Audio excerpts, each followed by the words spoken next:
Maybe I am actually this pale in real life, because when I'm looking at the camera now, I'm like, why am I this pale? Maybe I am just this pale in real life.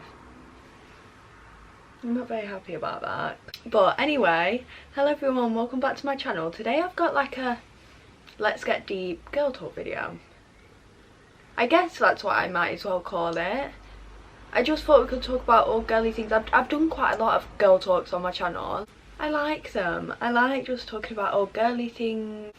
I asked for loads of questions over on my Instagram. I picked out a few. Just a few. We could just talk about a few because I wrote down like bullet points of like what I'm going to talk about with each question, because if I don't, then I just get on a tangent, and once I'm on a tangent I can't stop, and then it takes me ages to edit the video. So with this video I just felt like sometimes people just need a big sister, and I want to be that big sister that you come to when you need advice. And sometimes I actually do think I'm really good advice, and I know that time gets hard sometimes and you don't want to talk about things, but you want to feel normal.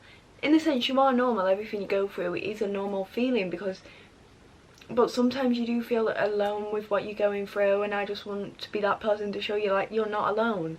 We've all been through so much shit, and like even though I've probably not been through what you've been through, it could be similar. And like, check out what I'm on about. I'm going to start with how to cope when you're single and all your friends are in a relationship. I'm not sure if I'm the best person to answer this, because I'm that friend.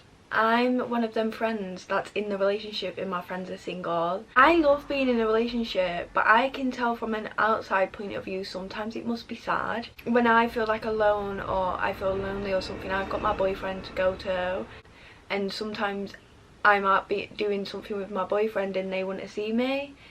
So I kind of get like like where people are coming from, like how do you cope with it, because sometimes it's sad and you just want to go out and see your friends, but they're all spending time with their boyfriend. And I can just imagine that is so shit. Like, that's such a shit feeling, and I can just imagine that.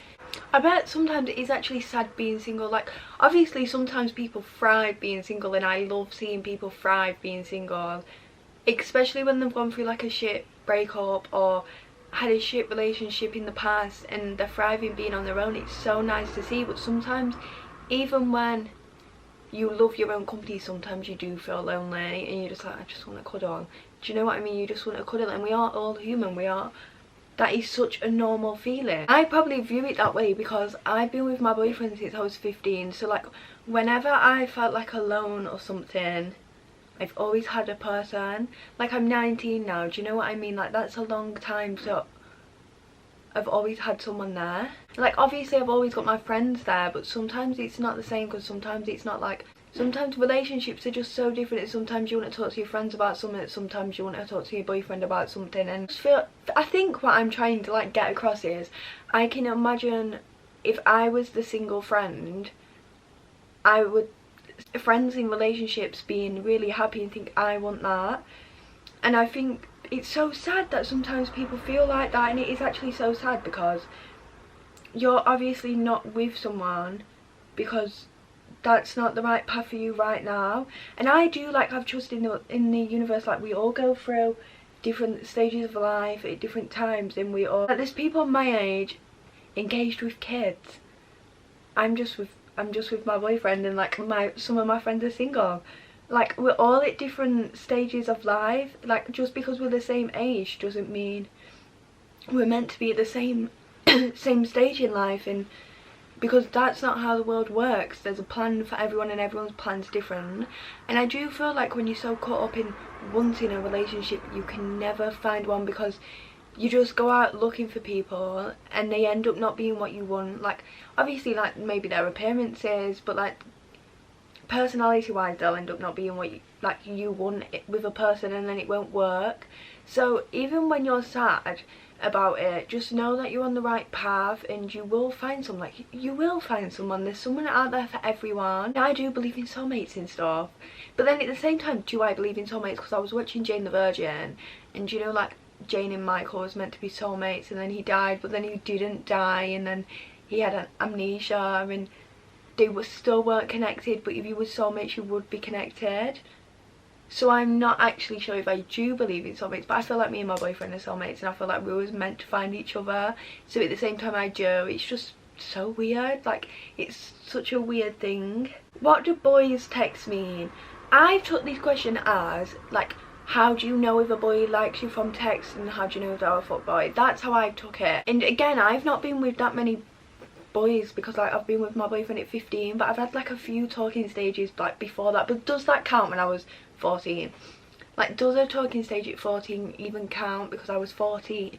I'm not sure, but like obviously I can talk on my point of view. It's just I was a lot younger, so it weren't like a talking stage as if I was going out dating now, if you get what I mean.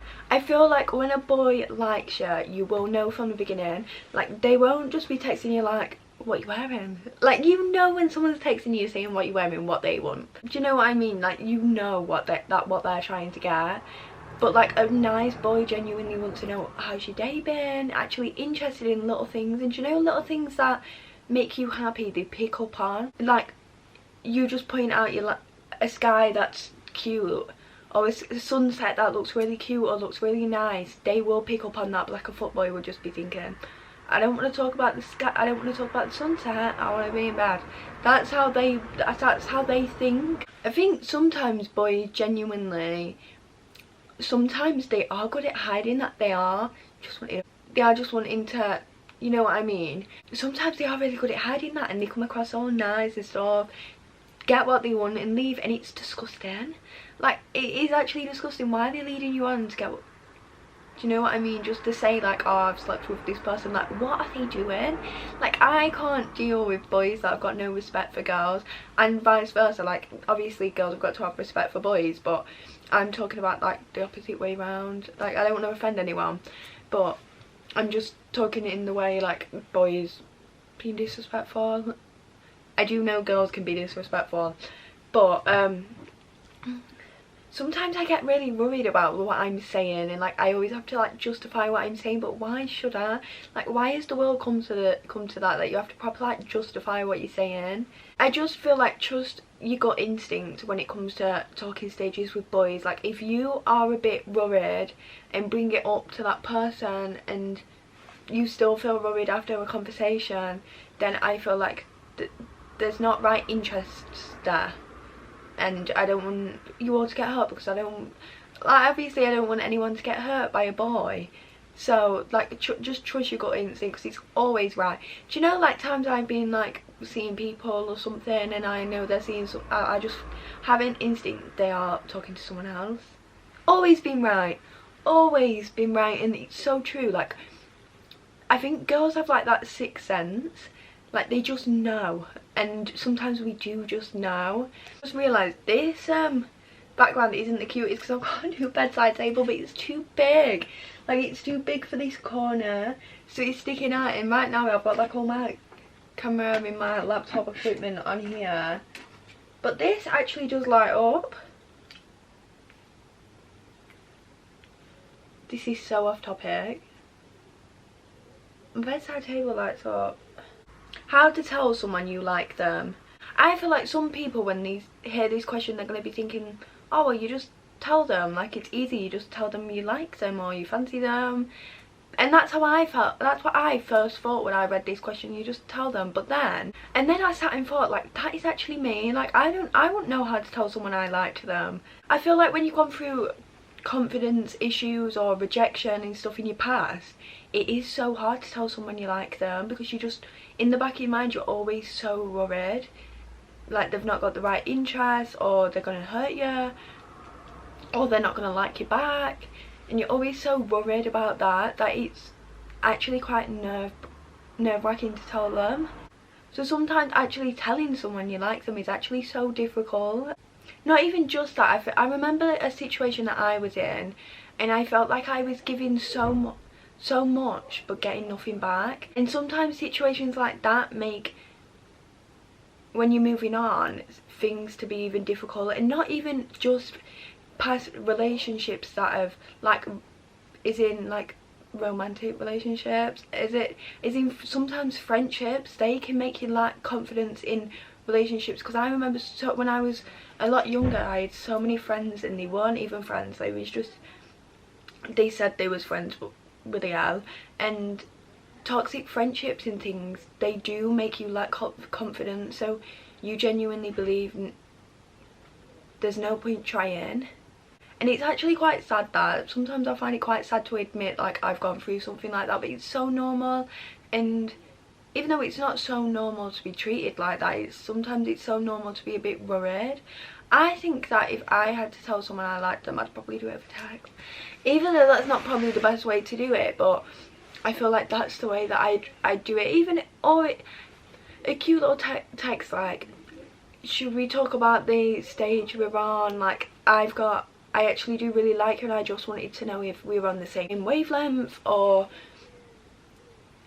I'm just wondering if you feel this way because I don't want to put my all into something. If do you get what I'm like trying to say? But I feel like you have to get to a point like rejection is okay, and if they reject you then you wasn't meant to be with that person. And I feel like I'd rather know right in the beginning, in the talking stage, that they're not gonna like me, than putting my all into something and then it end up not working. But then that's just me, like not everyone is like that. Do you have any confidence tips that are actually gonna help?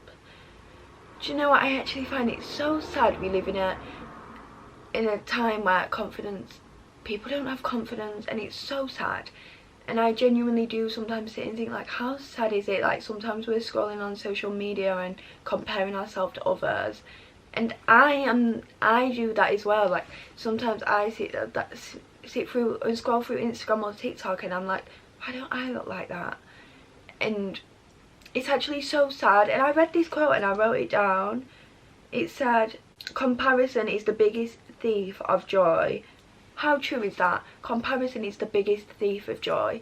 And it is, like, why are we letting the situation, why are we letting ourselves scroll through Instagram and TikTok and social media and allowing that to take our joy away because we don't look like someone else? We was not made to look the same, and if we was all made to look the same, we'd all look the same. We are obviously not made to. We're all completely different people. I do feel like sometimes social media is the fault in this, like, but sometimes we do get caught up and we sit and scroll and compare, and sometimes, but then the problem with that is we're comparing ourselves to people that don't actually look like their pictures. And sometimes I'm involved in that problem. Like sometimes I post a story on my Instagram stories and I've got a filter on, and that just, the filter makes me feel a bit more confident, but then at the same time I'm not showing a view of myself natural. I don't know what I was trying to say then, but as much as everyone preaches be natural and show your natural side, you get so much hate when you do. Like I remember once I posted a picture, no makeup, no filter. The amount of DMs I got, you don't look like your pictures. Obviously I don't look like my pictures when I've got no makeup on, unless I was posting a picture with no makeup on. I don't wear makeup to look the exact same as I do, otherwise I won't be doing it. The hate that I usually get is always from men, and like, am I gonna sit there and listen to a man? Absolutely not.